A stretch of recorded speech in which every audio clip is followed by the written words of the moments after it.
मनोरंजन तक सीमित है फिल्मों से, नो डाउट वो खतरे की घंटी है। फिल्मों से बहुत कुछ ऐसा भी सीखा जा रहा है जो बहुत ही गलत है।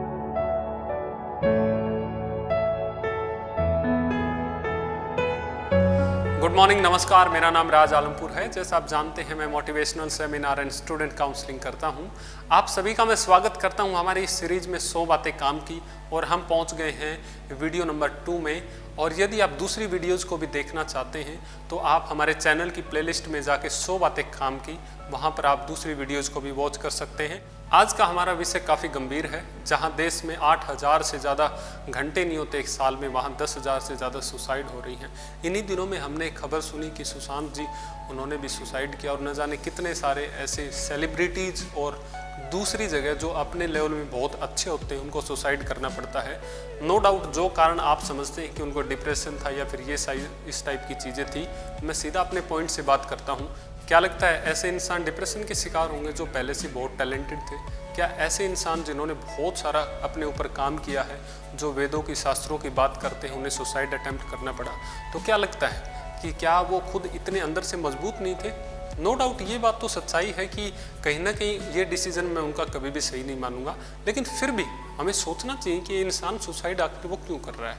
सबसे बड़ी बात तो आप ये समझ लीजिए कि वो कहानी आपने सुनी होगी ना, कि जब एक देश के अंदर एक प्रजा में एक जादूगर आ जाता है और वहाँ जिस तालाब का वो पानी पीते हैं, जिस कुएं का पानी पीती है प्रजा, वहाँ वो एक ऐसी दवाई डाल देता है कि जिसके बाद सारे लोग पागल हो जाते हैं। राजा ने शाम को सोचा कि मैं एक बार प्रजा में घूम के आता हूँ, तो उसने देखा कि सारे के सारे लोग पागल हो गए हैं। पता चला कि वहाँ पानी में कहीं ना कहीं ऐसी दवाई डाल दी गई है जिसके कारण ये सारी समस्या आ रही है। मंत्रियों की बैठक बुलाई गई, और आपको जान के बड़ा ताज्जुब होगा कि जब राजा ने सभी को कहा कि भाई तुम सारे पागल हो गए हो, तुमने वो दवाई पी ली है, तो वहाँ पे सारे के सारे लोगों की एक ही जैसी चर्चा थी, एक ही जैसी बातें थी।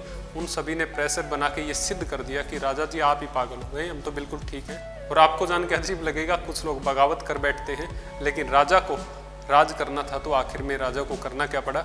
जाके चुपचाप उसी तालाब का पानी खुद पीना पड़ा, और शाम को दोबारा से पार्टी हुई कि हमारे राजा जी बिल्कुल ठीक हो गए हैं। जी हाँ, ऐसे ही समाज में हम रहते हैं जहाँ बहुत ही तुच्छ प्रकार की तुच्छ चीज़ों के बारे में बात की जाती है, बड़े ही शानो शौकत से बढ़ा चढ़ा के बताया जाता है। सुशांत जी जिस इंडस्ट्री से थे, आप नो डाउट जानते हैं कि फिल्मों से कितना कुछ हम सीखते हैं। जो लोग मनोरंजन तक सीमित है फिल्मों से, नो डाउट वो खतरे की घंटी है। फिल्मों से बहुत कुछ ऐसा भी सीखा जा रहा है जो बहुत ही गलत है। कितनी प्रतिशत फिल्मों से मोटिवेट होते हैं, कितने प्रतिशत चीज़ें हमें जीवन में आगे बढ़ाती हैं। आप सभी को पता ही है कि फिल्मी जगत के अंदर ऐसा कुछ परोसा जाता है जो रियल में ऐसा कुछ होता नहीं, लेकिन हमारे युवाओं को अंधाधुंध उनसे मोटिवेट करके और पता नहीं किस किस प्रकार की दिशा उनको दी जाती है। तो ऐसी सोसाइटी से जो इंसान कहते हैं कि एक आंधी जो है पूरी की पूरी चल रही है और उसमें एक छोटा सा दीपक जला दिया जाए, तो एक टाइम तो ऐसा आएगा दीपक कब तक अपनी सुरक्षा कर पाएगा। जब कोई टैलेंटेड इंसान सुसाइड करता है तो मेरा ऐसा मानना है कि टैलेंटेड इंसान का जो विचार है वो सभी से मेल नहीं खाते हैं, और कहीं ना कहीं जो तुच्छ और नीचे स्तर की जिस सोसाइटी में आपको मजबूरीवश रहना पड़ता है, कहीं ना कहीं वो सोसाइटी ही पूरा डिप्रेशन का शिकार है। लेकिन ऐसी बातों को हम एक्सेप्ट नहीं करते, क्योंकि जहाँ पर संख्या ज़्यादा होती है वहाँ की बातों को बिल्कुल सही माना जाता है। सच लेकिन सच ही होता है। आपको इस बात को बिल्कुल निश्चित रूप से एक दिन मानना पड़ेगा कि जो आपकी आधुनिकता है, जो आपके बिना काम के बाहरी रूप से आपने अपने आप को मजबूत कर लिया है, उतना ही अंदर से आप बहुत ही खराब होते जा रहे हैं, बहुत ही आपका स्तर निम्न होता जा रहा है। इसीलिए थोड़ा सा विचार करिए कि कहीं ऐसा तो नहीं है कि कोई इंसान अपनी बात रखना चाह रहा है, लेकिन जाने अनजाने में हम उसको इग्नोर कर देते हैं, जाने अनजाने में हम उसको हल्का समझ बैठते हैं, और कहीं ना कहीं उन इंसानों को स्टेप उठाना पड़ता है। इसीलिए मैं आप सभी से भी ऐसे रिक्वेस्ट करूँगा कि आपके आसपास भी यदि थोड़े से अलग स्टाइल के लोग हैं, थोड़ा उनको सुनिए, थोड़ा समझने की कोशिश करिए। हम कैसे समाज का निर्माण कर रहे हैं ये बड़ा महत्वपूर्ण है, क्योंकि कल आप कामयाब हो जाएंगे हो सकता है, लेकिन शाम को जिस गांव में जाएंगे, जिस कस्बे में आप जाएंगे, आप अकेले तो कामयाब हैं, लेकिन बाकी लोग जिनका स्तर नीचे है आपकी गाड़ी लूटने के लिए तैयार रहेंगे।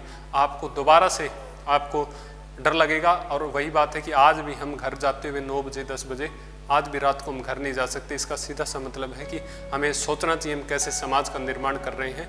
और इन्हीं शब्दों के साथ मैं कहूँगा कि थोड़ा सा अपने आप को विवेकशील बनाइए, थोड़ा सा मजबूती के साथ आगे बढ़िए। इस दिमाग ने, इस व्यवहार ने दुनिया को बहुत कुछ दिया है। इस क्रांति जो विचारों की क्रांति है, इस दुनिया को बहुत कुछ वो दे के गए हैं। लास्ट में यही मैं कहना चाहूँगा कि इस प्रकार की यदि आपको कोई समस्या है, देखिए आपको ये बात समझनी पड़ेगी कि कई बार आप उदास होते हैं, टेंशन में होते हैं, मूड बैलेंस नहीं होता है। ये छोटे छोटे सिम्टम होते हैं कि आप गलत दिशा में चल रहे हैं। ऐसी कोई दिक्कत है तो आप निश्चित हमसे बात कर सकते हैं, ज़रूर से हम आपकी मदद करेंगे। इन्हीं शब्दों के साथ आपका बहुत बहुत मैं धन्यवाद व्यक्त करता हूँ। Wish you all the very best, be safe, be at home. Thank you.